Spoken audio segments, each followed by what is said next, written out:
Buenas tardes a todas y todos. Bueno, me presento, mi nombre es Manuel Rosseto, soy abogado, hace no mucho saqué un MBA en Administración de Empresas. He trabajado toda mi vida en temas de, bueno, con organizaciones sindicales, con organizaciones laborales y en diferentes instituciones de la sociedad civil. Ese es mi mundo, ¿ya? De ahí vengo. Ese es mi domicilio conocido, como si alguien tenemos domicilio conocido. Bueno, lo que vamos a hacer hoy día es que vamos a conversar un poco de esta cosa que está pasando y que nos dice, alguien nos dijo, tenemos en nuestra cabeza de alguna manera en estos últimos meses, de que las cosas en Chile no están bien. Y tenemos la idea de que las cosas en Chile no están bien, no porque haya que arreglar algo. Da la idea de que no es que hay que mejorar esta ley, o que hay que arreglar esta cosa de acá, que el problema son las pensiones, o que el problema son los hospitales. Da la idea, en algún momento tuvimos la idea de que parece que el problema es como estructural. No se trata de arreglar algo, sino que se trata de arreglarlo todo, de hacer las cosas de una manera diferente. Y ese proceso fue decantando o tomó un camino, tomó varios, pero uno de esos caminos fue decir, hay que cambiar la Constitución. ¿Y por qué? Bueno, porque la Constitución parece que establece como el marco normativo donde se crea la realidad, el marco normativo estructural donde se crea la realidad social y económica, y ese marco normativo, bueno, es de Pinochet, son los neoliberales, son los Chicago Boys, eso parece que hoy día no nos gusta, y bueno, se le han hecho cambios, pero parece que esos parches o esos cambios no son suficientes, o por lo menos hoy día se sienten como que no son suficientes y que hay que hacer otra cosa. ¿Sí? No menos de eso es de lo que vamos a hablar.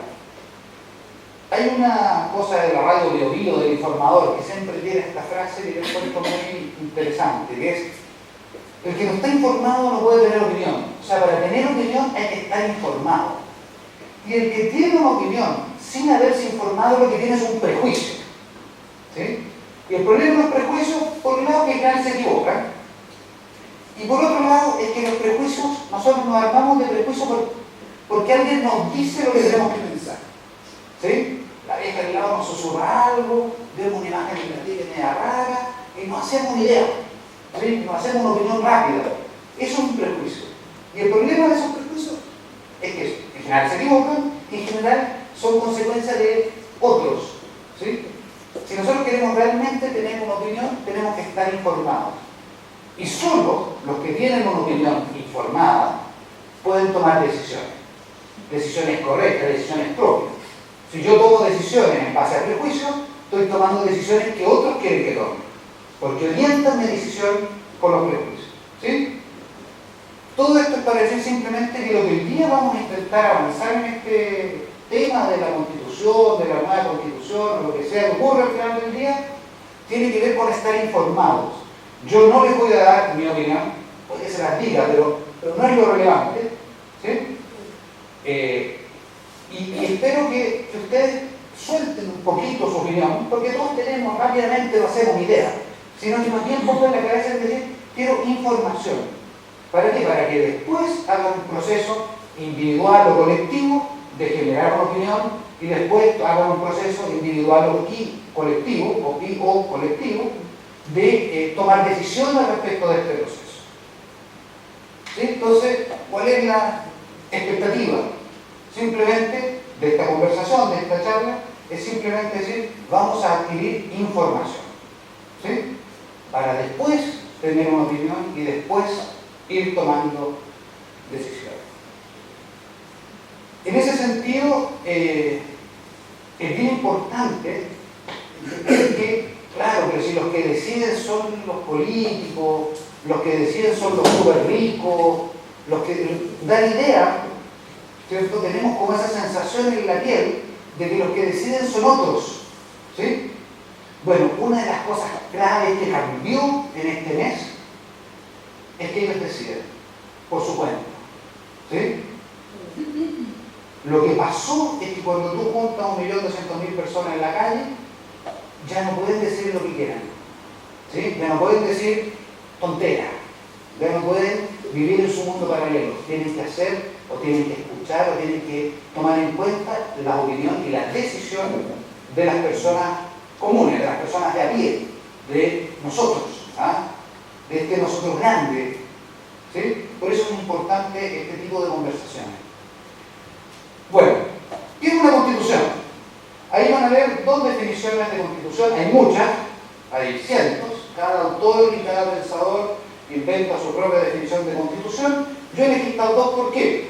Porque la primera dice que es una ley fundamental, una definición mucho más clásica, que se encarga de definir y organizar el gobierno, de fijar los límites a los poderes que establece. Tradicionalmente se habla de 3 poderes, ¿cierto? Legislativo, ejecutivo y judicial, pero vamos a ver que hay más poderes.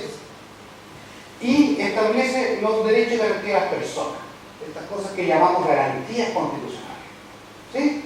Esa es la visión más clásica. Sin embargo, y por qué pongo ahí una segunda definición, tiene que ver con una idea un poco distinta. Tiene que ver con la idea de que la Constitución tiene por objeto potenciar, empoderar a los organismos públicos, a los empleados públicos, para que solucionen los derechos, para que le den solución a los derechos sociales y ciudadanos, ¿sí?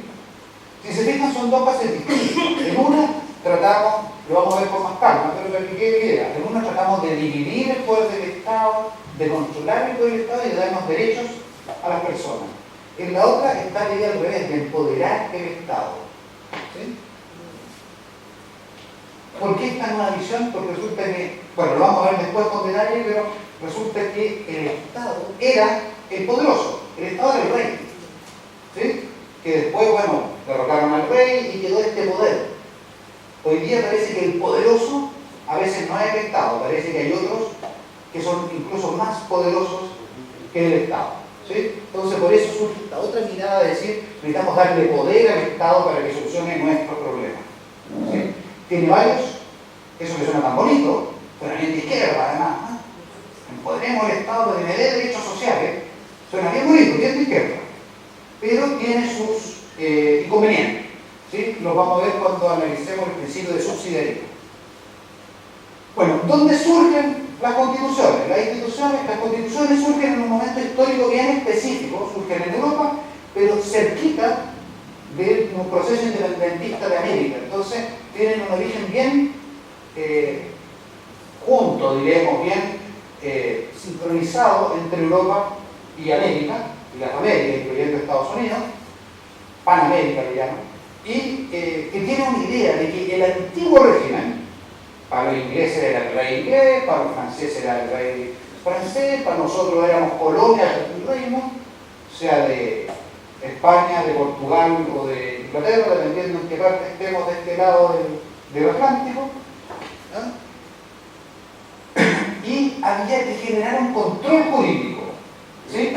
Esta gente poderosa que estaba decayendo, que estábamos ordenando sacar en algunas partes y que en otras partes no le sacaban, no sacaban al rey, pero sí le quitaban poder, decían que establecer un control jurídico a este poder.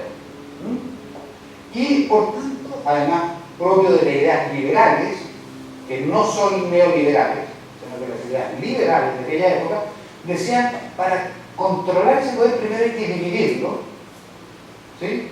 En la medida que el rey hace las leyes, gobierna y hace justicia, tiene demasiado poder porque lo tiene todo el poder concentrado. Entonces en dividir hay un control y en el reconocimiento de derechos individuales, todo el proceso del surgimiento de los derechos humanos tiene que ver con esta época, ¿sí? La Carta de Derechos Humanos, las Cartas de Derechos Ciudadanos, esta época de decir, oiga, sepan ustedes que hay una ley superior incluso, las Naciones Unidas después, que hacen una Carta de Derechos Humanos. O sea, ante todo, lo principal es que la ley protege el derecho a la vida, a la propiedad, a la salud, etc. Estos derechos humanos, ¿sí? A sindicalizarse, ¿verdad? Es este mismo movimiento, es decir, quiero poner protección ante el poder del Estado o de los Estados a través de 3 mecanismos fundamentales: separar los poderes, establecer derechos en los individuos, en las personas, y el principio de supremacía constitucional, que tiene que ver con este principio de legalidad. Es decir, nadie, ni siquiera el rey, ni siquiera el Estado, puede ir contra o vulnerar la Constitución. ¿Sí? ¿Por qué? Porque la Constitución, como vamos a ver, va a establecer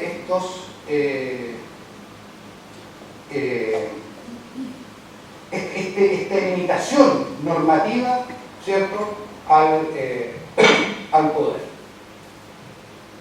Bueno, ahí hay algunas ideas que tienen que ver con esto. Aparte de los dichos que está ahí también en esa lámina, hay una idea también que el mundo aparece visto en esa época, en la época liberal, y también ahora, aparentemente, cada vez menos ahora este último mes, pero hasta hace un año atrás nadie hubiera discutido mucho que parece que existe el Estado y los individuos, ¿sí? Eso es propio de la mirada liberal, lo neoliberal, ¿sí? ¿Qué es lo que hace? Hace que desconoce lo que se llaman cuerpos intermedios, o organismos intermedios, ¿sí?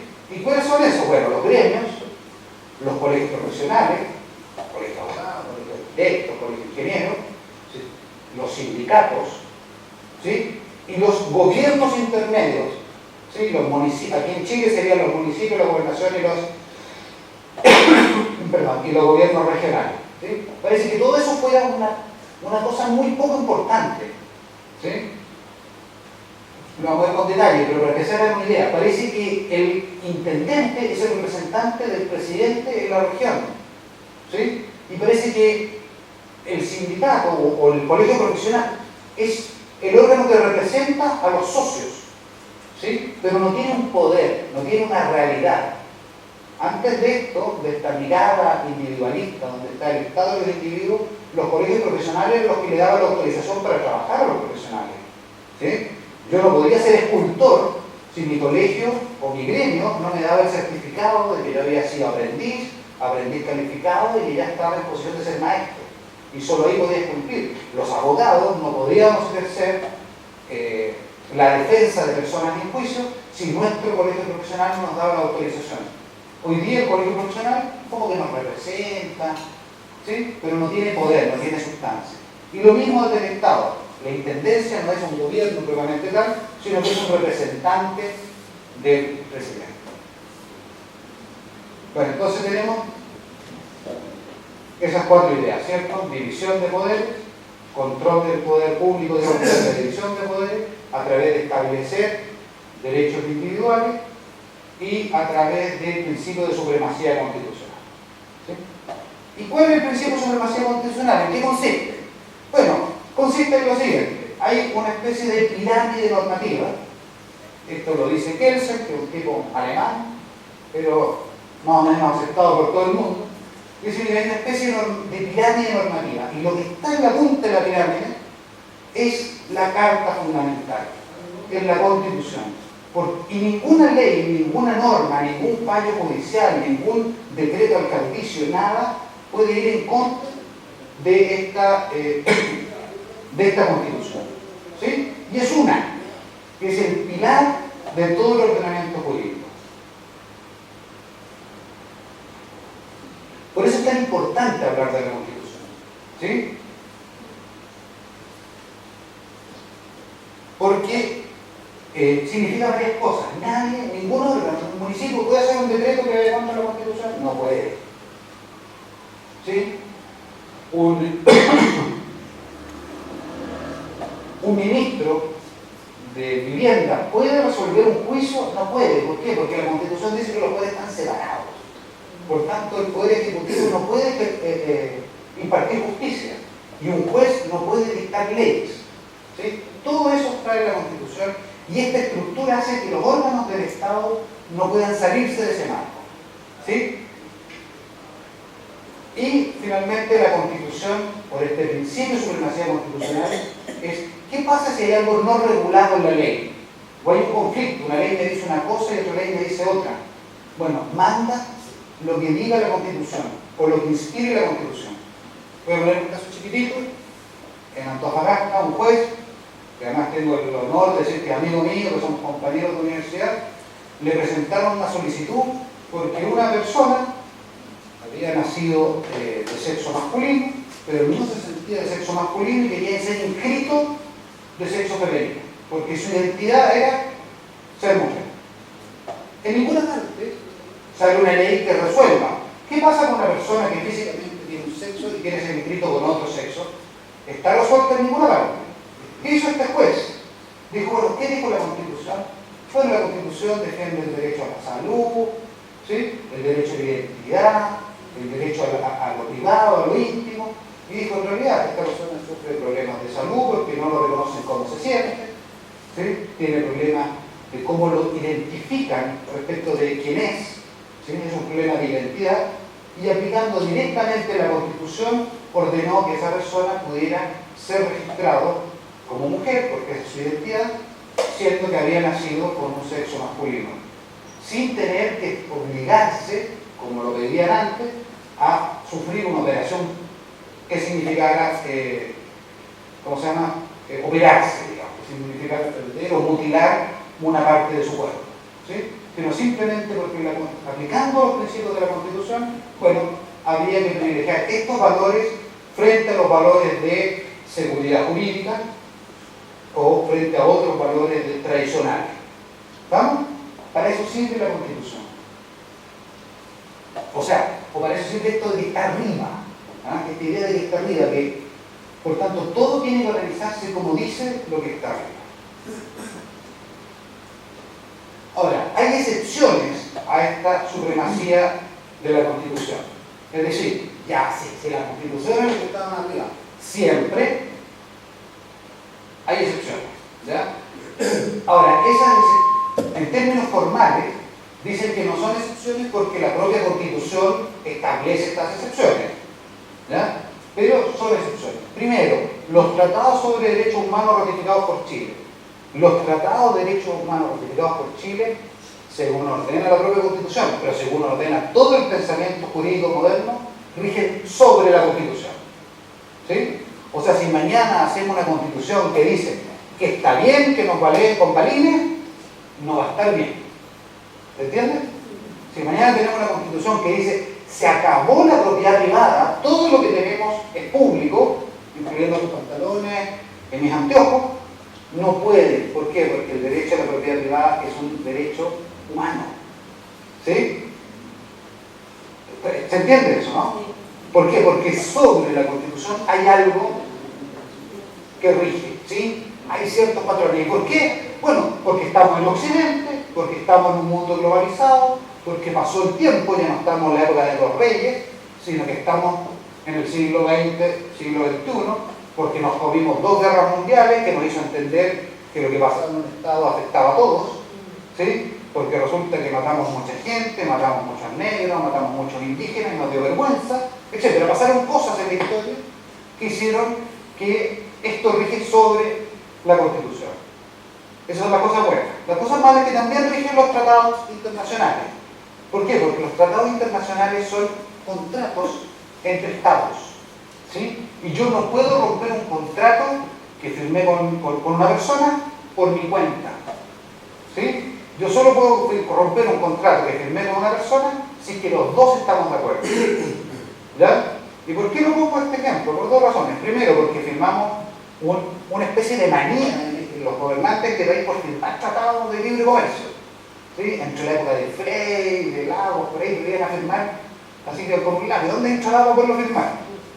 Estoy exagerando un poquito, pero tenemos muchos tratados, esos valen igual, diga lo que diga la Constitución, ¿ya? Por tanto, no va a ser el acabose, no nos vamos a ir a una guerra con los chinos, ni nos vamos a ir a pelear el petróleo del sur con Afganistán, no pasa nada, ¿sí? Todo eso se mantiene. También las obligaciones, o sea, tampoco es porque hagamos una nueva Constitución, el día de mañana podemos poner un impuesto a todos los países, sobre todos los bienes que nos van, que importamos. ¿Por qué? Porque tenemos acuerdos con esos países de mantener ciertos niveles de impuestos, ¿sí? ¿Se entiende? Por eso lo digo, y lo digo por otra cosa. Si mañana se firma el Tratado Transpacífico 11, TTP-11, aunque cambiemos la Constitución, ese tratado va a ser válido. Por tanto, es un tema que no es menor, ¿sí? No es el tema de hoy día, pero Pero péguenle una leída qué significa este Tratado Transpacífico 11, TTP-11. Entonces, como que uno no puede olvidarse, no, que estamos en la lucha en la calle, compañeros, y la nueva constitución. ¿Y los tratados? ¿Qué tratados me hablan a mí? Ojo, que esos tratados pueden incluso, o sea, corrigen incluso sobre un cambio constitucional. ¿Ya? Bueno, ¿y cómo se controla esto de que las leyes, que las personas y los organismos del Estado se comporten como la Constitución dice? Bueno, ahí la Constitución del 80 establece dos controles. Uno ex ante, controles de la ley, ¿ya? ¿Cómo sabemos? ¿Cómo hacemos para garantizar que una ley está acorde a la Constitución? Hay dos caminos. Ex ante, antes de que se promulgue la ley. Antes de que se promulgue la ley, el Tribunal Constitucional, esta cosa fea que le llaman la tercera cámara, no sé qué, bueno, ellos tienen la facultad de velar porque las normas sean dentro del marco de la Constitución. Hoy día podría cambiar en una nueva Constitución, ¿ya? Pero hoy día existe ese procedimiento. Y existe un procedimiento ex post, es decir, una vez que la ley está promulgada, ¿ya? En la Constitución del 80, todo el control constitucional ex post, es decir, después de una ley promulgada, estaba en la Corte Suprema. Con la modificación de la Constitución de Ricardo Lagos, esa que dicen que él firmó y que no sé qué, que la legitima, dicen los gente más de derecha, lo que sea, se cambió eso, y ahora el primer llamado a ejercer el control constitucional de las leyes ya decretadas es el mismo Tribunal Constitucional. ¿Sí? Pero también puede hacerlo la Corte Suprema. Y también pueden hacerlo los tribunales de justicia, como este caso enemigo que yo les contaba, de Antofagasta. Él aplicó una norma constitucional directamente, no le preguntó al Tribunal Constitucional ni le preguntó a nadie. ¿Sí? ¿Qué quiero decir con esto? Lo que pasa es que, a ver, esta lámina también tiene una cosa un poquito intencional. Vamos a escuchar que el Tribunal Constitucional es de lo peor. ¿Sí? Probablemente ha sido de lo peor. Probablemente en los últimos años más que antes. Pero probablemente un buen Tribunal Constitucional sí puede ser importante. ¿Sí? O alguna forma de controlar que las leyes sean constitucionales. ¿Se entiende, no? Bueno, otra cosa, hablamos de la pirámide. Cerramos el tema de la pirámide. Otro tema es que en las constituciones se establecen cosas sobre el Estado. ¿Sí? Y lo primero que tenemos que definir, una de las primeras cosas que... Bueno, ¿y qué cosas sobre el Estado? Tipo de Estado, Estado federalista, central, que en el fondo es cuál es la relación entre el gobierno y el territorio. ¿Sí? En un Estado federal, el territorio son varios estados que se juntan en una federación.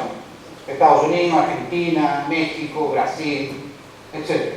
En un Estado centralista, el Estado gobierna todo el territorio. Vamos a verlo con detalle. ¿Sí? Tipo de gobierno, monarquía, república, teocracia, etc. Y formas de gobierno, es decir, parlamentario, presidencial, mixto. ¿Sí? Vamos a ver esto en este instante porque es uno de los temas que...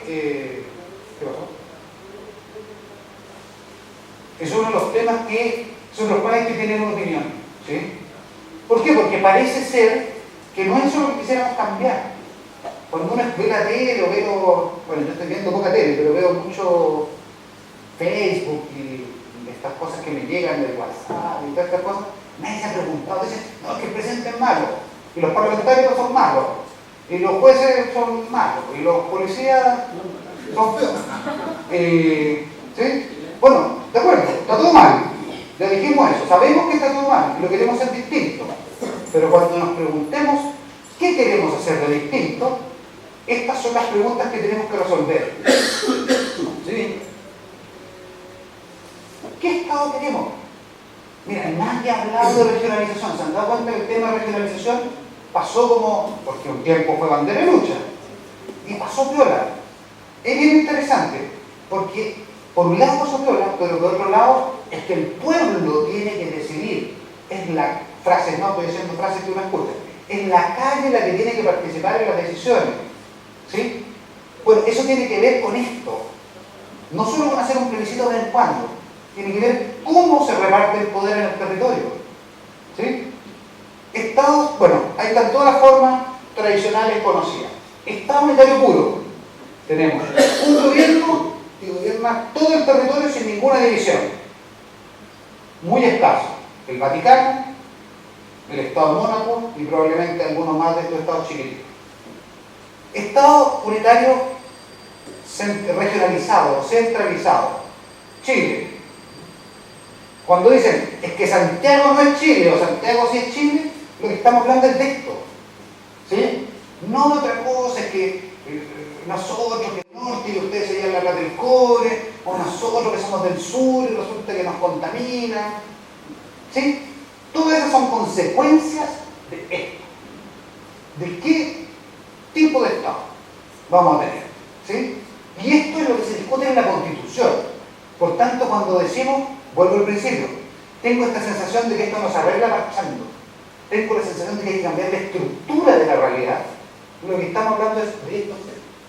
¿Sí? No decir que la pensión son 150 o 180. Es una discusión importante, pero es una discusión no estructural. ¿Sí? ¿Qué tenemos nosotros hoy día? Voy a pasar un poquito rápido. Esto es una lata enorme, ¿eh? Son puras normas y historias de cada uno de los países, los ejemplos. ¿Sí? Vamos a tratar de entenderlo rápidamente. ¿Qué tenemos en Chile? Un país unitario regionalizado.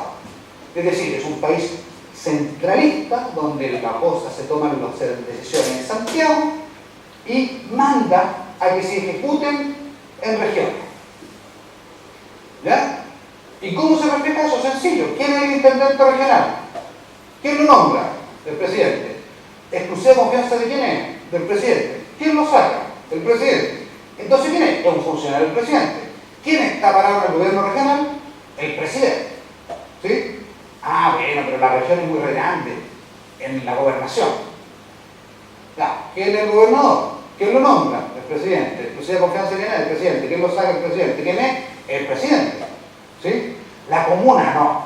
La comuna, gracias a Dios y a la democracia, no es nombrado por el presidente. Pero toda la gran estructura, todo esto que llaman el regionalismo, han visto que están los, ¿cómo se llaman? La bancada regional. Estos son los temas que tienen que discutir la bancada regional, si quieren cambiar las cosas. ¿Sí? ¿Qué otro sistema hay? Hay sistemas unitarios descentralizados. ¿Ya? Es decir, donde estas regiones tienen mayor nivel de autonomía. Igual hay un gobierno central que manda todo, que organiza todo, pero las regiones tienen mayor nivel de autonomía. Allá iba, más o menos, estas reformas que hemos tenido, o que están ahí en camino de que vayamos a tener, de proceso de descentralización, que le llamaban. Ya, sí, mira, ya, pero eligen los goles. Ya, el intendente sigue siendo mandado por el presidente, pero el gobierno regional lo elige la ciudadanía. Ya, ¿y qué facultades tiene este gobierno regional? Ah, puede postular a los fondos del gobierno central. Caleta, hemos avanzado. Sí, poco. ¿Se entiende? ¿Hemos avanzado? Sí, pero poco. ¿Ya? En eso consiste esta idea del Estado unitario descentralizado. Es decir, seguimos teniendo una cabeza sólida, unitaria, firme, pero los gobiernos regionales tienen mayor nivel de autonomía. ¿Ya? Otro paso más sería lo que se llaman estados regionales o regiones autonómicas. Es decir, estas regiones, es un mundo donde nuestras regiones tienen amplios niveles de autonomía. No son un estado separado, no se mandan por su cuenta, pero tienen mayores niveles de autonomía. Tienen un parlamento que hace leyes regionales, tienen un gobierno que tiene funciones públicas, ¿sí? Maneja la salud, maneja la educación, tiene recursos para manejarlos como quiera, ¿sí? Tiene independencia. ¿Qué cosa no tiene? No tiene fuerzas armadas propias, obvio, si no es un país aparte, ¿sí? Tiene que hacerle caso a la Constitución, porque no es un país aparte. Tiene que seguir cierta directriz del gobierno. Cuando el gobierno dice hay que apretarse el cinturón porque vienen tiempos malos, tienen que apretarse el cinturón. ¿Ya? Pero tienen importantes niveles de autonomía. Caso importante que uno tiene en la cabeza, España es más o menos así. Sin contar Barcelona, ¿cómo se llama el está Barcelona, Cataluña, gracias, sin contar Cataluña. ¿Por qué? Porque Cataluña quiere salirse, ¿sí? Entonces uno tiene la idea como que España es por eso. Si Cataluña no quisiera salirse, o España sin contar Cataluña, ellos tienen un sistema de regiones autonómicas, ¿sí? Amplio nivel de independencia, pero hay un gobierno central, es un país, ellos más quieren un rey, ¿ya? Por tanto, no hay que llegar y fugarse, ¿ya? Pero, quiero decir eso, ¿ya? Y finalmente, los estados federales, conformados por estados independientes, que se unen, ¿ya? Estados Unidos, los estados, cada uno era su estado, y quiero decir que si nos quedamos solos, nos van a dar, ¿sí? Vamos a perder la guerra de independencia, no vamos a poder desarrollarnos, entonces se juntan y hacen una constitución común. Estados Unidos, México, Argentina, Brasil, ¿sí? La diferencia entre las regiones autonómicas y los estados federales son fundamentalmente el origen. En uno son estados separados que se juntan, en el otro es un estado unitario donde los gobiernos adquieren autonomía, el origen y la profundidad de la autonomía, ¿sí? La autonomía de los estados federales suele ser mucho mayor, no siempre lo es. En Argentina es bastante poca, ¿sí? Es bastante poca, pero tiene un origen federal, por eso es un gobierno federal, tiene un origen donde primero nacen las provincias y después se unifican, por eso sigue llamándose un estado federal, ¿sí? Pero fundamentalmente son esas las dos diferencias. Tipo de cuerpo, yo sé que es una lata. Es una lata atroz hablar de temas jurídicos, lo más aburrido que hay. ¿No? Cuando sus hijos les digan, yo quiero ser abogado, tienen que ponerlo a armar un puzzle de 2.000 piezas o de 5.000 piezas. Si no se aburren, pueden estar establecidas, porque es muy aburrido. 5 años estudiando puras cosas aburridas. Después se pone entretenido cuando uno trabaja y hace cosas, pero es muy aburrido. Les pido disculpas por eso, pero tratamos de hacerlo un poquito más entretenido. Tipo de gobierno. Bueno. Somos un Estado republicano, somos una monarquía. Somos república, ¿sí? Podríamos cuestionarnos cuando hacemos la Constitución, y si fuéramos una monarquía, ya, pero no está en nuestra tradición, ¿sí? Somos un Estado laico. Podríamos decirnos, no, yo tengo harta fe, esta es una institución de iglesia, ¿no? Voy a decir con más cariño, pero yo tengo harta fe, entonces yo quiero que el que gobierne sea el obispo. Como que no tenemos cultura para eso, ¿ya? Por tanto yo no puse una larga exposición sobre la diferencia entre la monarquía y la república, sobre un Estado teocrático y un Estado laico, ¿sí? Somos más o menos una república, con no tanta cultura republicana, pero somos más o menos una república, y claramente es un Estado más o menos laico. Tampoco le vamos a encontrar que somos laicos, no, pero más o menos laico, ¿sí? Ahora, dentro de los estados democráticos y modernos, ¿ya? Esto es simplemente para acortar lo que vamos a revisar, porque podríamos revisar cómo se organizó la Poli griega y cosas muy antiguas, o como los rusos hicieron la Unión República Socialista Soviética, hicieron su experimento. Ya, es súper interesante para los que les gusta la historia, pero para poder hacerlo esto en un tiempo más o menos prudente, vamos a revisar las formas de gobierno tradicionales en un Estado democrático moderno. Y tenemos fundamentalmente 3: presidencialismo, parlamentarismo y mixto. Mixto se llama semipresidencial o semiparlamentario. ¿Ya? Está fácil ahí. Si es presidencial, el presidente, el jefe de Estado y el jefe de gobierno es el presidente. No hay discusión. Si es parlamentario, el jefe del Estado y el jefe de gobierno son distintos. El jefe del Estado se elige en general por elección directa, o es el rey, si es que fuera una monarquía parlamentaria, la ley de España, y el jefe de gobierno lo nombra la mayoría parlamentaria, que no es el partido que saca más votos, sino aquella coalición de partidos que logra juntar una mayoría. ¿Ya? O sea, 50% más uno. Y un mixto es un mixto. ¿Ya? Lo vamos a ver al final. Vamos. Características del presidencialismo: el presidente se elige por votación directa, es jefe de gobierno y jefe de Estado, concentra todo el poder ejecutivo, los ministros son de su exclusiva confianza, ¿sí? No puede venir, el único que puede sacar a un ministro de su cargo es el presidente, y el único que lo puede nombrar es el presidente. Y resulta que yo puedo poner a un ingeniero en robótica a cargo del Ministerio de Cultura siempre y cuando el presidente quiera. ¿Sí? ¿Se entiende, no? Es que el currículum no da. Es que es mi primo, ¿lo puedo poner? Sí, total, somos primos. Pero la cosa chica, ¿para qué? ¿Ya? ¿Se entiende? Es de exclusiva confianza del presidente. Y en un sistema presidencialista el presidente tiene atribuciones legislativas. Tiene poder ejecutivo, legislativo y judicial. El ejecutivo, presidente, tiene atribuciones legislativas. Más o menos, pero siempre tiene que tener alguna. ¿Cuáles son, cómo funciona? Bueno, en Chile se dice que existe un hiperpresidencialismo. ¿Ya? Claramente la Constitución del 80 establece el presidencialismo, sin ninguna duda, pero se habla de un hiperpresidencialismo. O sea, un presidencialismo con loya. ¿Sí? ¿Por qué? Porque hay leyes es legislativo, que solo pueden existir si es que el presidente las propone. ¿Sí? Por ejemplo, todas las que significan gasto público. ¿Ya? O sea, todas las leyes importantes, excepto, no sé, la ley de tránsito, esas cosas así, pero todas las leyes que significan que el gobierno se ponga, que el Estado se ponga, requieren iniciativa presidencial. El presidente determina las urgencias. El presidente le dice al Parlamento, esta ley es urgente, esta es de suburgencia, esta es de urgencia relativa. ¿Y qué significa eso? Que el presidente, si quiere, le marca la pauta y determina qué leyes va a discutir el Parlamento y cuáles quedan para la cola. ¿Sí? El presidente tiene poder de veto. Miren, ¿saben qué? Yo le voy a proponer esta ley, señor Parlamento. Y el Parlamento ya discute, no sé qué, y la cambia.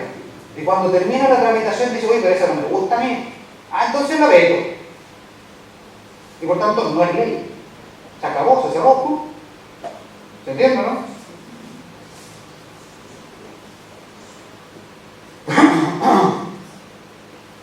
Parlamentarismo. ¿Ya?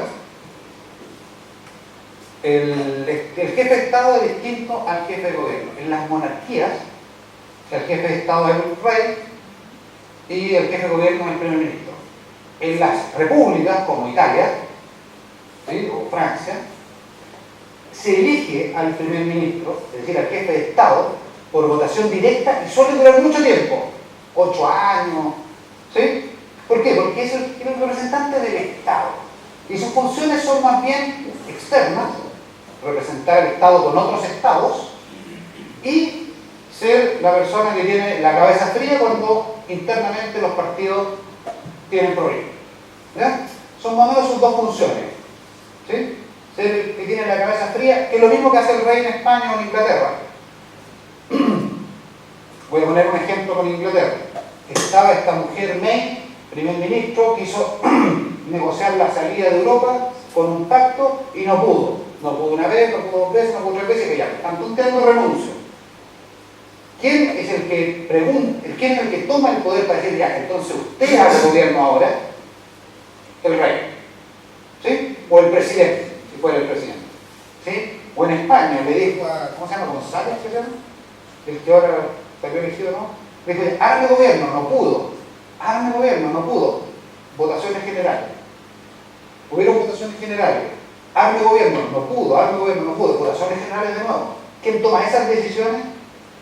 ¿Sí? Es el presidente o el rey. ¿Sí? Bueno, y el jefe de gobierno es el líder de la mayoría parlamentaria. ¿Ya? ¿Eso qué significa? Eso es bien importante. Significa que el primer ministro siempre tiene mayoría parlamentaria. ¿Se entiende, no? Entonces, ustedes se acuerdan cuando decían, es que nosotros esto lo hubiéramos podido hacer, pero la derecha se opuso, ¿sí? O al revés, ahora último decían, no, lo que pasa es que la izquierda hace una oposición destructiva, porque en el fondo no quiere aprobar lo que yo propongo, ¿sí? No me deja cumplir con mi programa, lo mismo que decía Bachelet, no me dejan cumplir con mi programa. ¿Por qué? Porque no tengo mayoría parlamentaria. En un sistema parlamentario está resuelto. ¿Sí? El que gobierna es el que tiene la mayoría parlamentaria. Por tanto, no me da una excusa. Si usted no cumple su programa de gobierno es porque usted me mintió, no porque no pudo. ¿Se entiende, no? Entonces la responsabilidad política es clara. ¿Sí? No hay duda. Señor... Uy, se me olvidó cómo se llama el primer ministro de España. Lo digo por ejemplo, todas las cosas no me acuerdo el nombre. Pero señor González, creo que. Por el aire González. No es González. Felipe González. Bueno, señor González. Usted le prometió a la gente que iba a hacer esta y esta ley. ¿Por qué no la hizo? No pude. No me venga. No me venga. Si usted no puede... Sánchez era, perdón. Sí, pero Felipe González, Pedro Sánchez. Muy bien. ¿Ya? Señor Sánchez, no me venga, la responsabilidad es clara, es directa. ¿Sabe qué? Lo que pasa es que yo quería hacer esto, me asocié con esta gente, porque son varios partidos para poder tener esta mayoría, y resulta que los independentistas de Tombuctú tiran para la cola y no me quieren aprobar. Entonces usted perdió la mayoría parlamentaria. Sí, ¿sabe qué? Perdí la mayoría parlamentaria. ¿Por qué? Porque presenté mi proyecto de ley y me lo rechazaron. ¿Listo? Elecciones generales, nuevo gobierno, la gente decide, vota, los partidos articulan, logra mayoría, el que la hace gobierna. Pierde la mayoría, elecciones generales. ¿Sí? ¿Ustedes se acuerdan? Yo voy a puro, pero cuando estaba en el gobierno Bachelet anterior, resulta que presentaba un proyecto de ley y salía la DC a hablar en contra del proyecto del presidente. ¿Sí? Bueno, si hubiera pasado eso, se hubiera pasado el partido. Elecciones generales. Gana el que gana. La gente decide. Eso es. A eso le llaman democracia.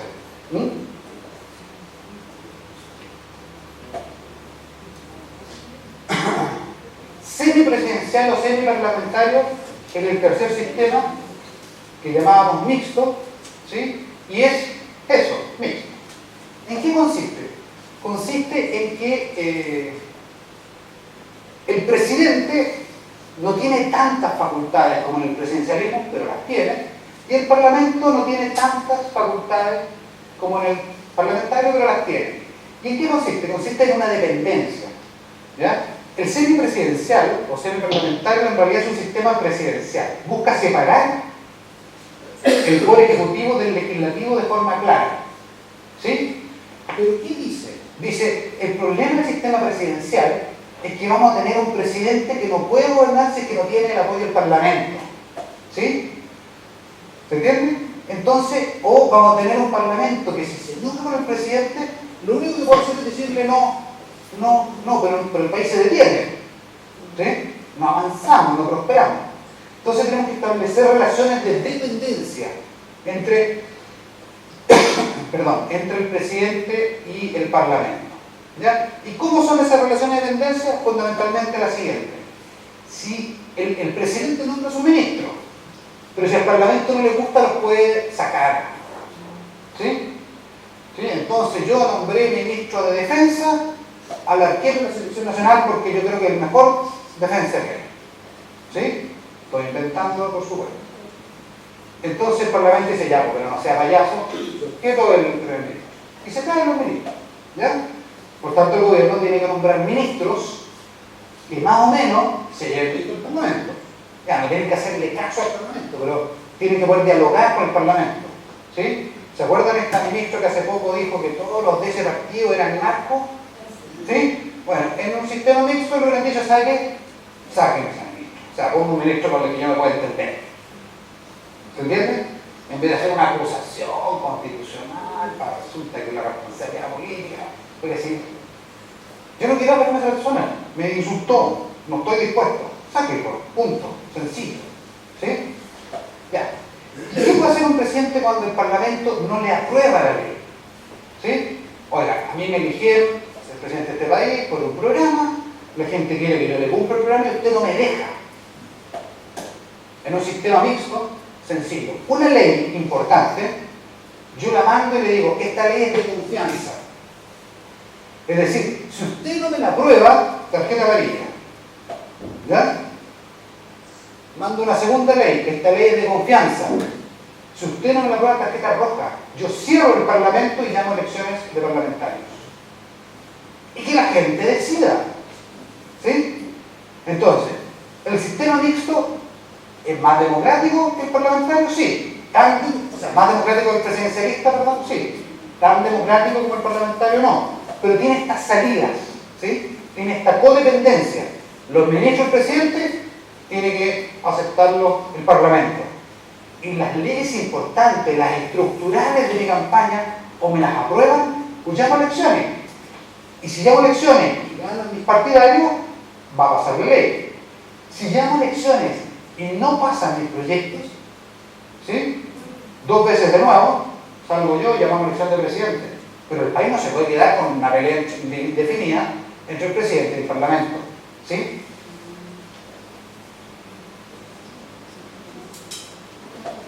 Fortalece y debilidad de nuestro sistema.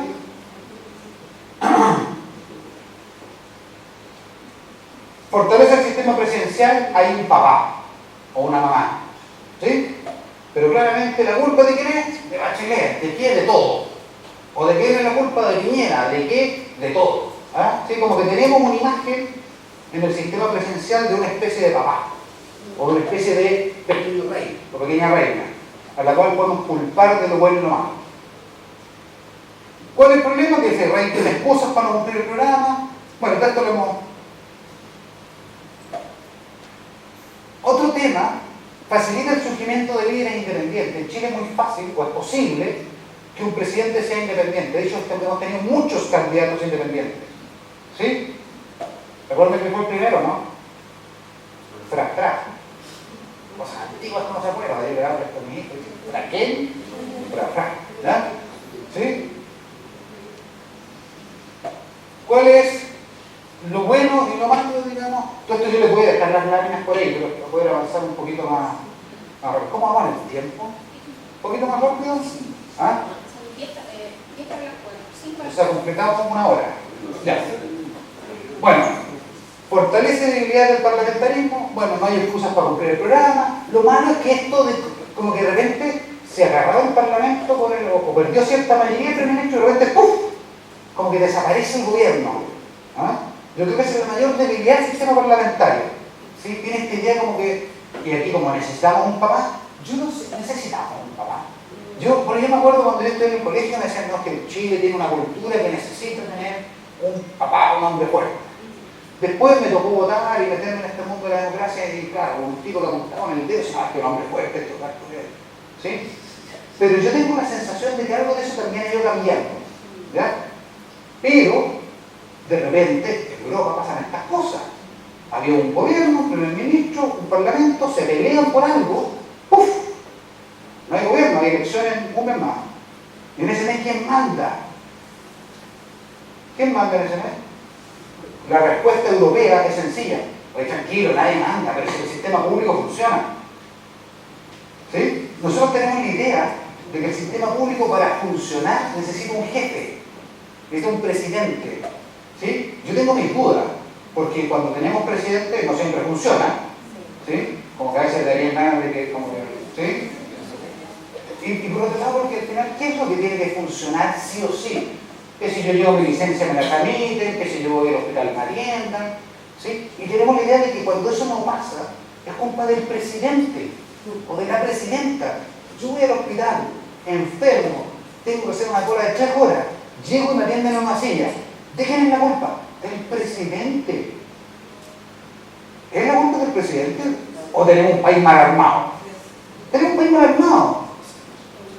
¿Sí? Son las instituciones. Si uno tiene instituciones que funcionan, como decía un viejo presidente, ¿sí?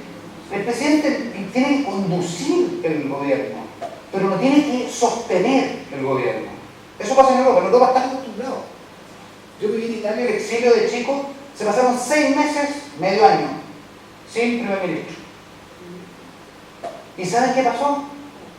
Nada, las noticias eran una pelotera de que nada, que no había elecciones una vez, 2 veces, no sé qué. Pero ¿qué le pasó a la gente? Sí, tenía hospital, tenía salud, iba al colegio, ¿sí? Funcionan las instituciones. ¿Sí?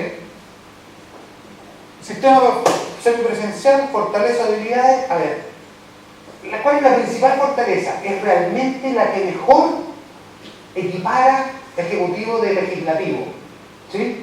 La que mejor establece una separación y un equilibrio entre ambos, ¿sí? Entonces, técnicamente, como dicen los abogados que les gusta la cosa técnica, técnicamente es muy bueno, porque cumple el objetivo técnico, ¿sí? La verdad es que es más o menos nuevo, tenemos pocas experiencias de sistemas mixtos. El caso más cercano que tenemos es el de Perú, ¿sí? Y más o menos le ha funcionado por el de Perú post-Fujimori, ¿ah? ¿Sí? Perú post-Fujimori estableció un sistema mixto. Y más o menos le ha funcionado, mira, todos los presidentes de Perú, expresidentes de Perú, todos los expresidentes de Perú están presos. Entonces no le ha funcionado, digamos. Ya, pues sí, porque increíblemente todos los expresidentes de Perú están presos y Perú no tiene un golpe de Estado, Perú no es un país que se esté cayendo a pedazos, tiene problemas políticos, probablemente serios, ¿sí? Acaban de disolver el Parlamento y claro, el ejército por suerte se puso a un lado y no armó la pelota, pero ya, pero bueno, le funciona, ¿sí? Pero tenemos poca experiencia, no se sabe bien qué pasa cuando uno lo presiona en distintos sentidos, ¿sí? Pero es técnicamente bueno, si les interesa como averiguar más, yo les recomiendo estudiar el caso de Perú, porque es bien técnicamente correcto el de Perú, ¿ah? Con esto de las leyes de confianza y no sé qué, la segunda ley de confianza, es bien interesante. Y es una posibilidad, ¿ah? ¿Por qué una posibilidad? Porque yo creo que más o menos todos estamos de acuerdo, no todos, pero hay un cierto grupo político, en realidad, que tiene cierta idea que este presidencialismo no es tan bueno, ¿sí? Pero como que el parlamentario nos queda muy lejos, ¿sí? Como que no tenemos experiencia nosotros, nuestra cultura nunca ha vivido un sistema parlamentario, nunca. Tenemos una historia de haber sido un país federal, sí. ¿Ah? Como 15 días, pero bueno, estábamos ahí, ¿sí? ¿Se entiende, no? Pero parlamentario, tenemos un periodo que se habla del periodo parlamentario después de la guerra civil del 91, ¿sí? Cuando muere Balmaceda, por ahí 1891, pero ese periodo en realidad no es propiamente parlamentario, porque no tenemos primer ministro, era más bien un sistema mixto, pero julero, ¿sí? Ya. Otro tema importante es la composición del legislativo, ¿sí? El legislativo puede ser monocameral o bicameral.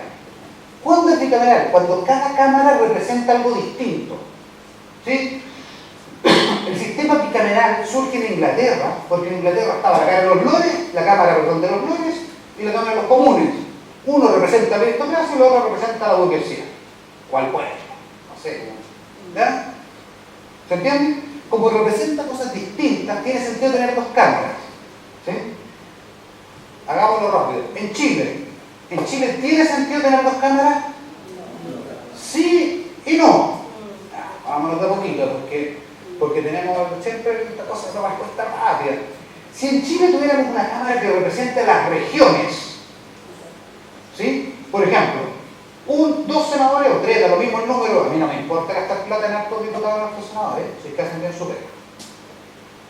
Pero ya, vamos a ver que tenemos 3 senadores por región, ¿sí? Que representan las regiones, a los territorios, ¿sí? Y una Cámara de Diputados que represente a la población, es decir, en Santiago salen como la mitad de los diputados porque en Santiago tenemos la mitad de la población. Y en Concepción salen 1/3 de los diputados porque Concepción tiene, no menos, un quinto de ser, no sé, de los diputados, ¿sí? Y en Chimbarongo, no vamos a sacar un diputado Chimbarongo porque en realidad tiene el 0,0002% de la población, muy chiquitito, ¿sí? Tenemos una cámara que nos representa por población y una cámara que nos representa por territorio. Eso podría tener sentido, ¿sí? No digo que lo tenga, cada uno saca su opinión, pero si representa cosas distintas, puede tener sentido. Si no representa cosas distintas, no tiene sentido. Es caro, ineficiente, es malo y es tonto, ¿sí? ¿Se entiende? ¿Qué pasa en Chile ahora?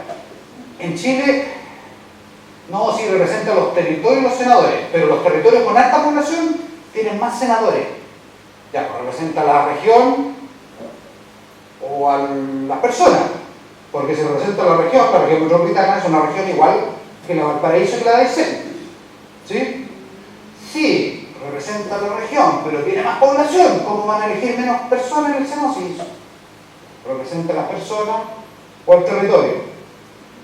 No, en realidad representa una cosa media rara, enredada. No tiene sentido, para mi gusto, ¿sí? Porque no representa cosas distintas. Una cosa que representa cosas distintas dice, Aysén tiene un voto, la región metropolitana tiene un voto, representa la región. ¿Se entiende? Ah, porque Aysén tiene un voto porque tiene poca gente, Santiago tiene 6 votos porque tiene mucha gente. No me venga con excusa, entonces representa población. Y si representa población, ¿qué representa la Cámara de Diputados? Población. Obvio, si me los diputados son de Santiago. Ah, entonces tenemos 2 cámaras que representan población. Sí, es tonto, es inútil, es eficiente, es malo, no tiene sentido. Punto. ¿Sí? ¿Por qué se los digo así tan bruto? Bueno, uno, porque no hay mucho tiempo. Y 2, para entender una cosa. Independientemente de cómo se resuelva en nuestra nueva constitución, tratemos de hacerlo bien. Si vamos a tener 2 cámaras que representen cosas distintas, ¿sí? Y si no, dejemos de tonteras y tengamos una. Si tenemos una, no nos quejemos de que no tenemos regionalistas, ¿sí? Porque los regionalistas surgen de las regiones, teóricamente. Mi compadre es senadora de Osorno, no, de Osorno creo, de la Araucanía, y nacía y criada en, no sé qué, en Santiago. ¿Me entiendes, no? Entonces, ya está. No nos hagamos lo mismo. Quiero que represente regiones. Bueno, pongamos gente de región. Es que yo soy de la región. Bueno, ¿por qué? Bueno, porque mi tatarabuelo tuvo fondo por allá. ¿Sí? ¿Se entiende, no? Ya. Bueno, ¿y qué es lo bueno del sistema unicameral? Es que cuando represento población, ¿sí? Es súper sencillo. Es rápido, es directo, está claro quién tiene mayoría, quién no tiene, etcétera, eficiente, más barato. Puedo tener más diputados, ¿sí? Yo lo digo porque esta reforma que dijeron, ya bajemos el sueldo de los diputados, pero pongamos menos diputados. No sé si la escucharon, fue una de las primeras cosas de la agenda, ya no sé cómo se llama, agenda de crisis. ¿Ya? Digo, bueno, pero es bueno tener pocos diputados. Yo digo, mira, ¿sabe qué es malo? Porque si yo tengo 1 millón de habitantes y tengo 10 diputados, cada diputado representa 100.000 personas, promedio. ¿Sí? Entonces, todos los grupos y toda la gente que piensa parecido, pero que son menos de 100.000 personas, no tienen diputados. ¿Sí? Yo tengo 1 millón de habitantes y tengo 100 diputados, se van a ver representadas medidas de grupos de hasta promedio 10.000 personas. ¿Se entiende? Entonces, tener hartos diputados hace que se representen las minorías. ¿Sí? ¿Y por qué es importante que se representen las minorías? Si la democracia gobierna las mayorías, es porque representando a las minorías tenemos una diversidad. ¿Sí? Y uniendo minorías tenemos las mayorías. Es decir, la mayoría no es una imposición, sino que es la unión de la diversidad. ¿Sí? Venga. Otros órganos que establece nuestra Constitución, esto lo vamos a pasar rapidito, pero ténganlo en cuenta. No es solo Poder Ejecutivo, Legislativo y Judicial. En la Constitución se resuelve rol de las Fuerzas Armadas y orden. En esta Constitución, hay muchas que no. A mí, lo que voy a dar mi opinión en este caso, bueno, igual le he dado un poquito mi opinión, pero en este caso es ser bien explícito, a mí me gusta que las Fuerzas Armadas estén reguladas en la Constitución. Y les voy a decir por qué. Porque resulta que las Fuerzas Armadas son medias chúcaras, a veces, ¿sí? En nuestra historia, digo yo, no estoy pelando al actual director de no sé qué, ¿sí? Pero en nuestra historia son medias chúcaras. Y las Fuerzas Armadas tienen la fuerza, ¿sí?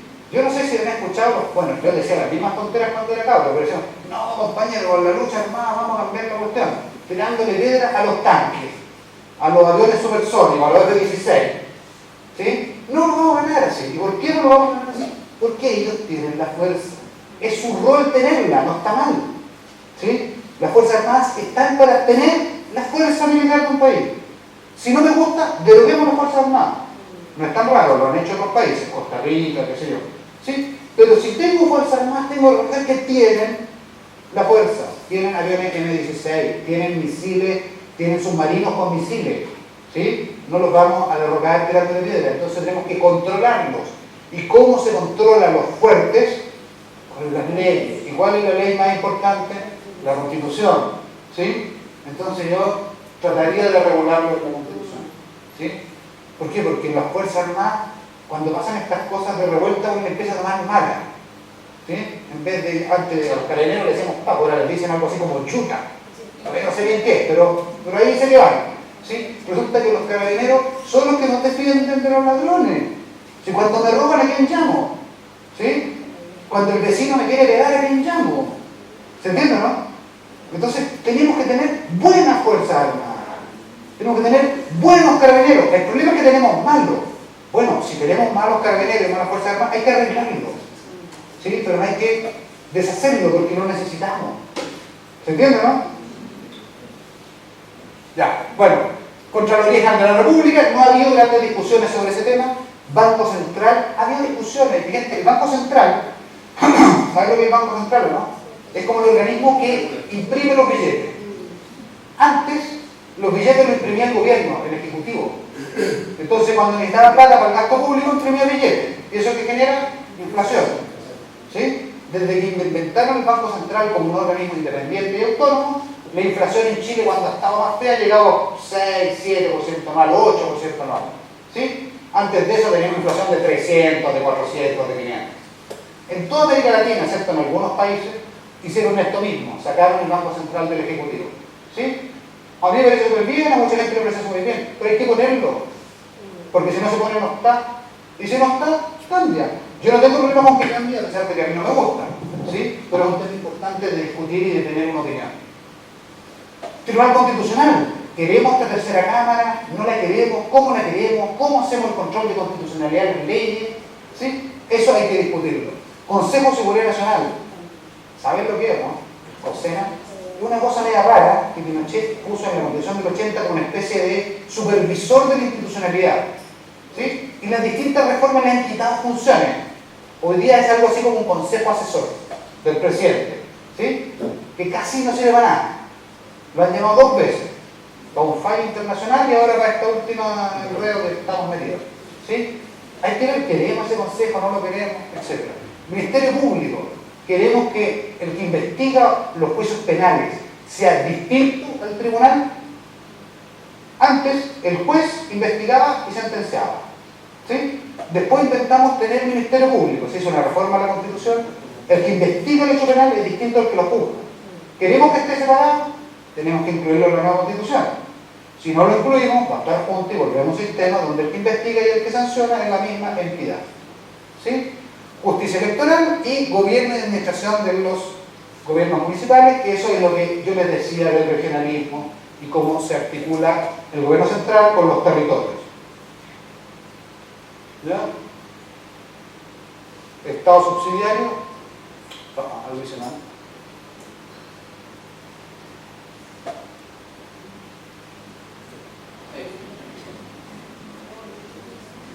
El Estado subsidiario, lo vamos a ver rápidamente.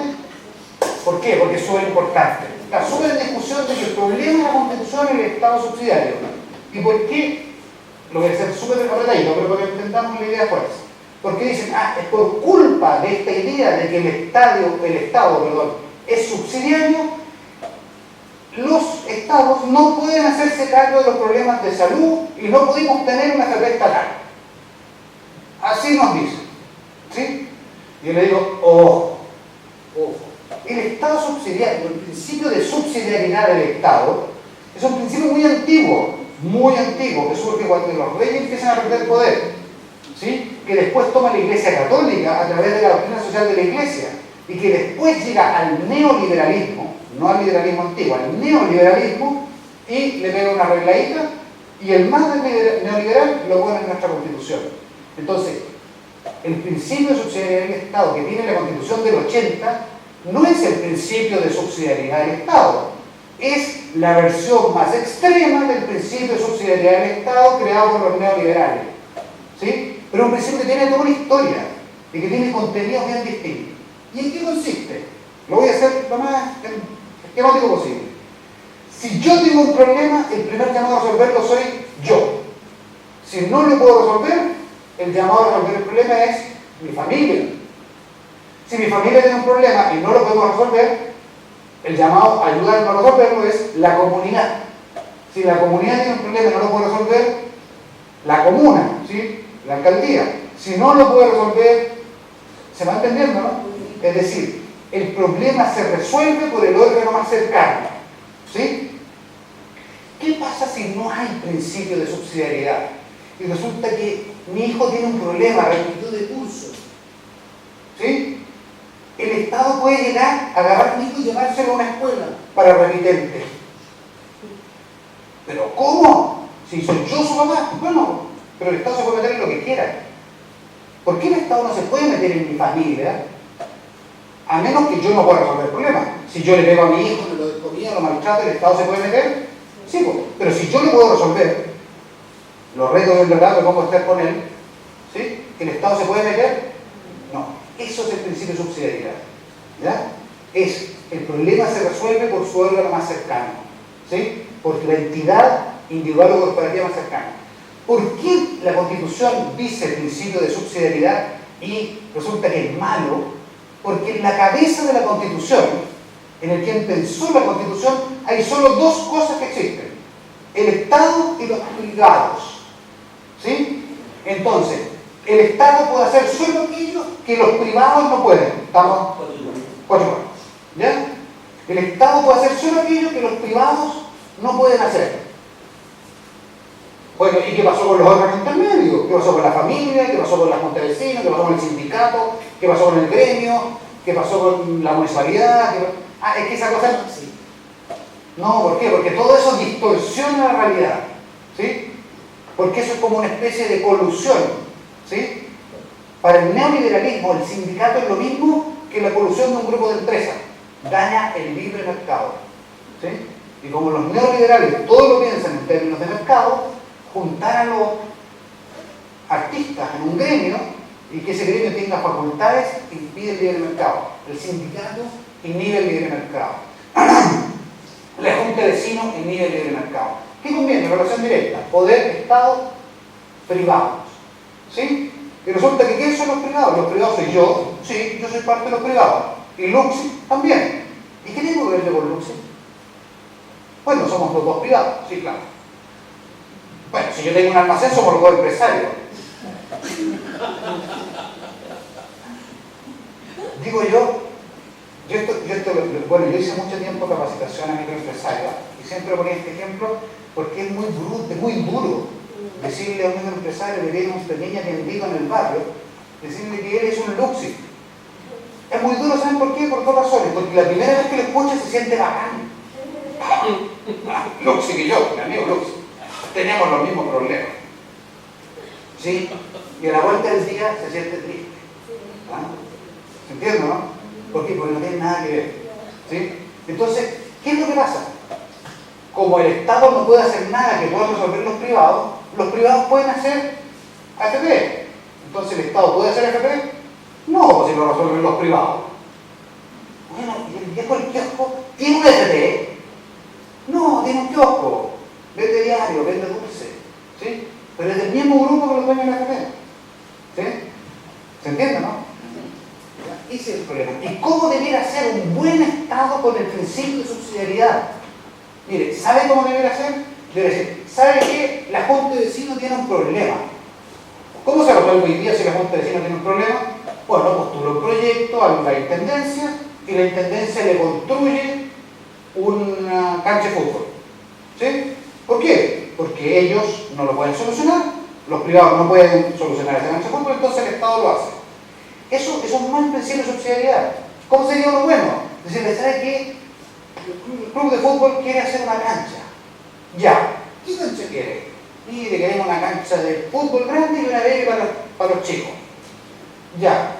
Y ya, pues, ¿con qué se pone? Mira, el terreno no tenemos la plata para comprarlo. El pasto lo conseguimos barato porque yo tengo un tío que planta estas cosas, llaman pasto alfombra, no sé qué. Los arcos lo hacemos aquí entre nosotros con unos palos. Y la malla, de las viejas además que se tejen algo así como una malla de fútbol. Y la pelota, no tenemos pelota, eso. Faltará plata para comer, pero para pelota nunca falta. ¿Sí? Listo. Entonces, ¿con qué se pone el Estado? Bueno, se pone con la plata de no sé qué y lo hacemos juntos. ¿Sí? ¿Te das cuenta que al Estado le cuesta mucho financiar organizaciones? A menos que me hagan un proyecto, lo postulen, por supuesto, después de 6 meses de evaluaciones técnicas, no sé qué, Ya, eso se lo acepta, para que compitan las organizaciones. ¿Sí? Pero el Estado no financia organizaciones. Un verdadero Estado subsidiario lo que hace cuando una entidad tiene un problema, lo primero, dígame usted cómo lo soluciona. Los arcos los hago yo. Y las redes las hago yo y las pelotas las tengo. Ya. ¿Con eso podemos pichanguear? Sí, podemos pichanguear en la calle. Ya, pero ¿quieren pichanguear en una cancha? Sí. ¿Sí? ¿Se entiende, no? ¿Con qué se pone usted? Hemos olvidado esa pregunta. Cada vez que hay un problema, démosle un bono a la vieja, démosle un bono al viejo, acá una campaña del tipo para solucionar el problema. Bueno, ¿y con qué nos ponemos si la responsabilidad es nuestra? Ese es el Estado subsidiario. Si no podemos, el Estado nos tiene que ayudar, ni nos tiene que ignorar, cosa que suele pasar, ni nos tiene que regalar la solución. Los dos caminos están mal para la idea del Estado subsidiario. Ya. Y para terminar,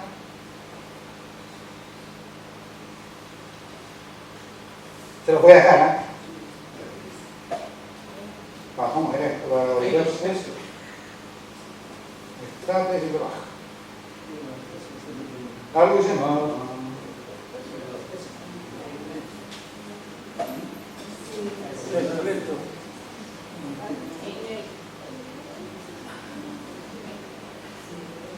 El acuerdo. Quiero que revisemos rápidamente el acuerdo. ¿Por qué? Porque esto está en el objeto. ¿Qué es este acuerdo? Este acuerdo dice varias cosas súper interesantes. Primero dice, este acuerdo lo hacemos por la paz. Es bien interesante eso. Y el orden público. ¿Ustedes saben cuál es la diferencia entre paz y orden público? Bueno, hay muchas diferencias técnicas, pero una de las cosas que más brillantes que yo escuché cuando era así chico, me gustaba tirar piedra y todas esas cosas que hacíamos cuando éramos chicos. Mira, la diferencia entre el orden y la paz es que la paz es el orden con justicia. ¿Sí? Bueno, a mí me gusta eso, encuentro que era romántico, me quedó algo romántico, escucho la radio de Aurora y todas esas cosas. Primero, se va a tener un plebiscito de entrada. Y ese plebiscito de entrada se le va a preguntar dos cosas a la gente.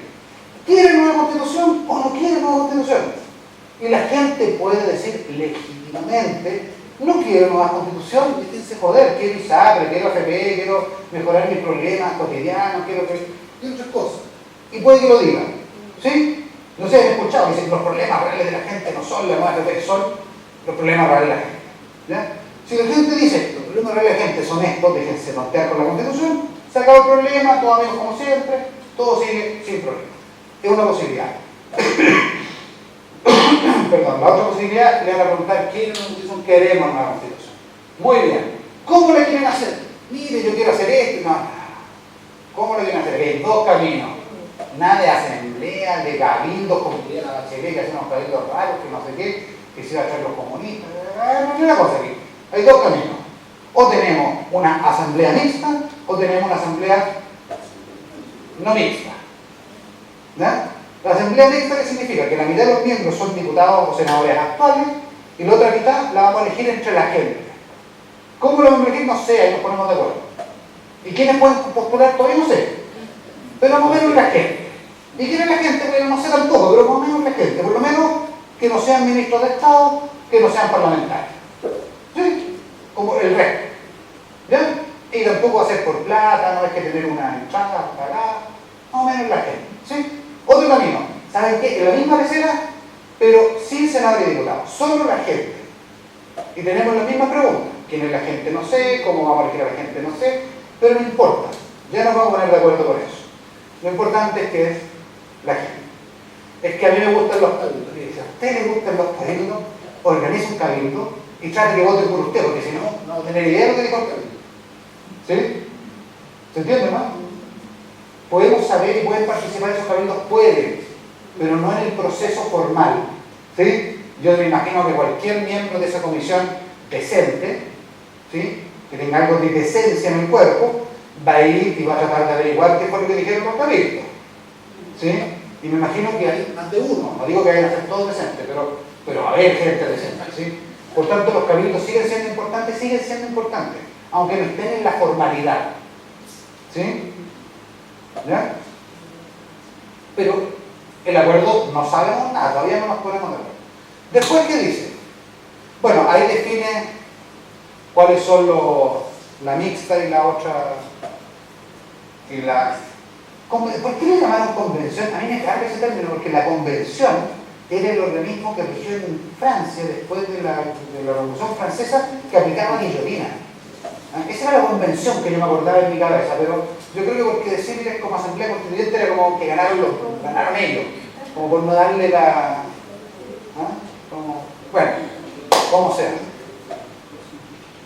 Ya, y esta convención o asamblea constituyente tiene un solo objetivo, que es redactar la nueva constitución. Tremendo párrafo para decir eso. ¿Saben por qué es importante? Porque resulta que hemos tenido asambleas constituyentes en países vecinos, y muy queridos y muy lindos, donde la asamblea constituyente asume funciones más allá que hacer la nueva constitución. ¿Sí? Entonces hace leyes. Entonces, bueno, ¿y el parlamento para qué está? Bueno, va a hacer leyes. Entonces, ¿cuál rige? La ley que hace el parlamento o la convención. La constituyente. ¿Quién más? ¿Tener poder legislativo o tener constituyente? Poder constituyente. Es más, tener poder constituyente. Ya, porque yo estoy pintado. No, lo que pasa es que no estoy pintado, que quería el pan del frente. ¿Sí? Que tú soy pista y tú eres cotrista. ¿Sí? Entonces, aquí se resolvió de plano. Punto interesante. La asamblea constituyente es constituyente. Nace, sale la constitución, se acaba. Entre medio queremos firmar el Tratado de Libre Comercio, el TTP-11 que le hablaba. ¿Sabe que si usted viene a firmar, fírmelo? Yo estoy escribiendo la constitución. No me puedo meter, no me pregunte. ¿Sí? Es que la constitución dice todo lo contrario al TTP-11. Bueno, dirá, yo no me puedo meter, yo solo hago esto. ¿Sí? Es bueno, es inteligente. Da mayor responsabilidad a la ciudadanía, le da mayor responsabilidad a la ciudadanía, porque si formamos el TTP-11, si tenemos una constitución sobre la izquierda, van a hacer cortocircuito. ¿Y qué pasa? No sabemos si manda mal la constitución o el Tratado de Libre Comercio. ¿Se entiende, no? Entonces, digo yo, hay que estar atento. Es un proceso de 2 años, ¿sí? Entre elegir a la gente, después 9 meses más 3, o sea, 1 año para redactar, después un plebiscito para ratificar, ¿sí? Entonces, esos 2 años hay que estar atentos. Después, estos 2 puntos son los más divertidos, ¿ya? ¿Qué es lo que pasa?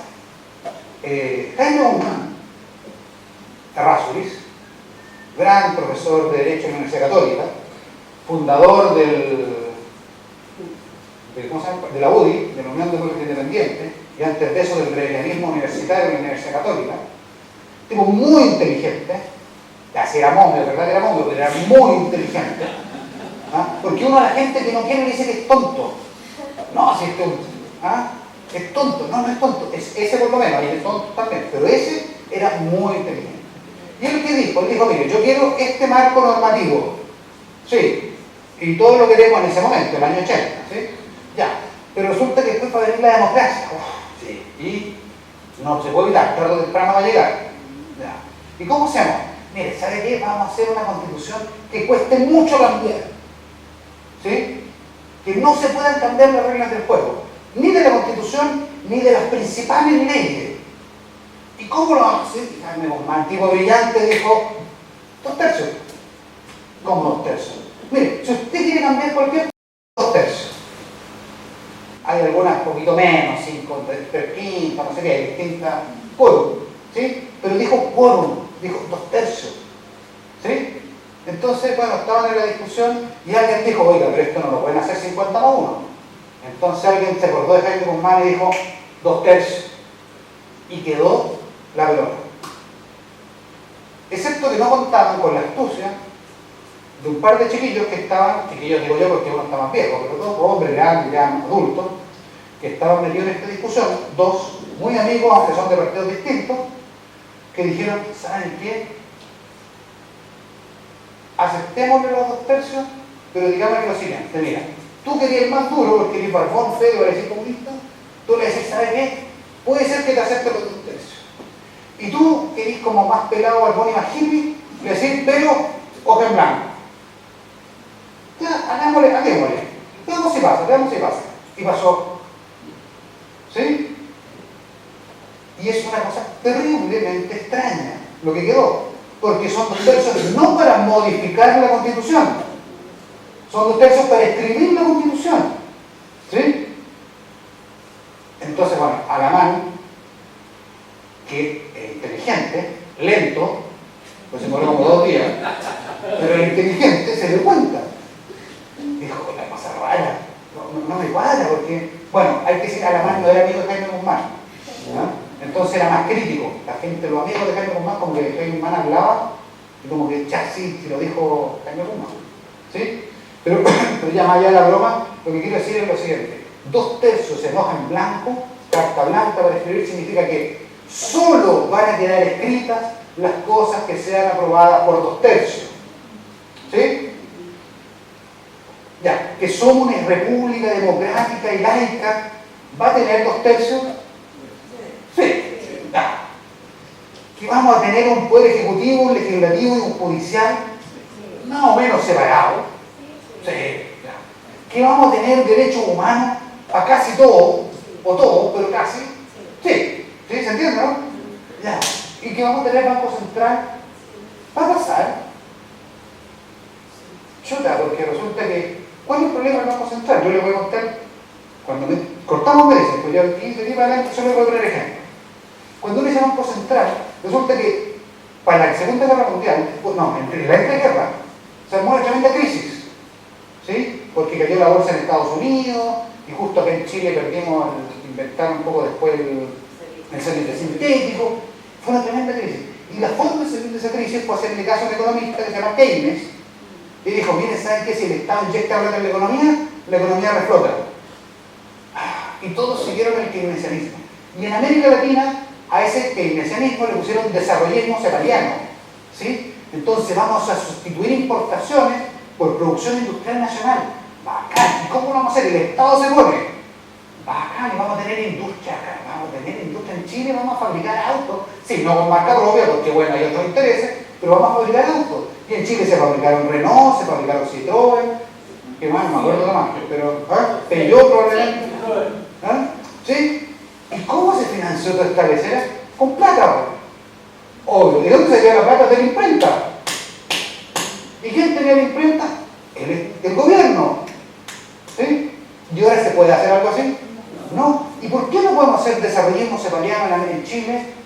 Porque, aunque no gusta, a mí no me gusta la idea, pero si me gustara la idea, ¿por qué no lo podemos hacer? Porque tenemos un banco central autónomo, señor. Ya, mira, yo estoy de acuerdo que la mitad de los chilenos prefiere tenerlo autónomo a pesar de las cosas buenas que tenía contigo, porque la inflación es un desastre. ¿Sí, vos? Pero si la mitad lo quiere mantener autónomo, ¿queda escrito? No, porque para que quede escrito el Banco Central le damos 2 tercios. 66% para tener un Banco Central autónomo constitucional. Y si no tenemos 66%, no tenemos Banco Central autónomo en la Constitución. ¿Sí? ¿Se entiende, no? Entonces Jaime Guzmán debe estar... Yo no sé si la gente se revuelque en la tumba, pero suponiendo que la gente se revuelque en la tumba, debe estar revolcándose en la tumba, porque resulta que para conservar las cosas necesitamos 2 tercios. Antes, como Jaime Guzmán, antiguo agnóstico, para cambiar las cosas necesitan 2 tercios, por tanto esto va a cambiar poco y nada. Pero resulta que ahora para conservar las cosas necesito 2 tercios, entonces ¿qué va a pasar? No sabemos.